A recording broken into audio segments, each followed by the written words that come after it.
People don't support me. We're into week 5 of the month and therefore talking about miscellaneous things. Things that don't fit neatly into the lifestyle, exercise adherence and nutrition spectrum of what we cover.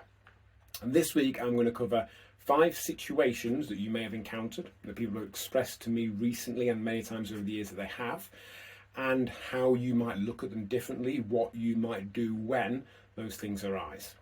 And the first thing I'm going to talk about is what to do when we feel that people aren't supporting us. Because that's something I've heard countless times over the years when people start to make changes to what they're doing, having joined us, and they feel that their other half or family members or friends aren't supporting them. And there's a few considerations.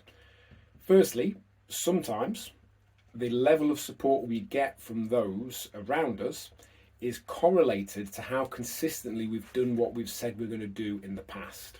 So if we have a track record, which we all have at times, I'm sure, of saying we're going to do things and not doing them, it's a somewhat understandable reaction that others around us might not necessarily believe we're going to do this time, that they might not offer the level of support that we feel that they should.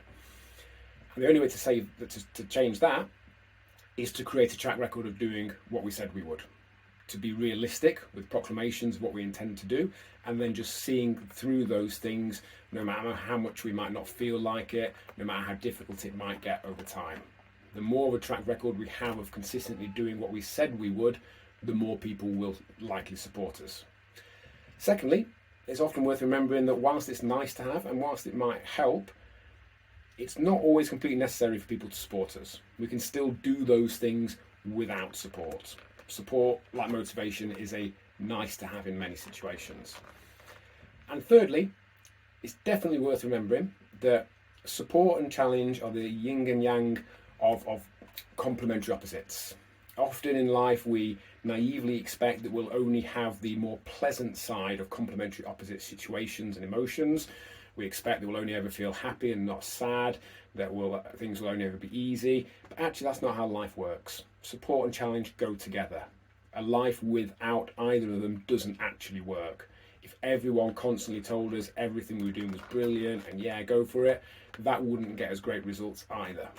We need a balance of support and challenge.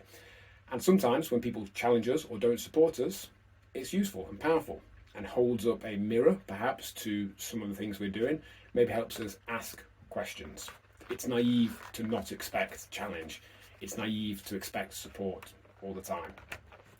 So in summary, if people around you aren't supporting you, getting a track record of doing what you said you would will make it more likely. Recognizing that it's a nice to have but doesn't necessarily have to matter is powerful. And remembering that support and challenge are the opposite sides of the same coin and both have their place are all invaluable ways to deal with that situation.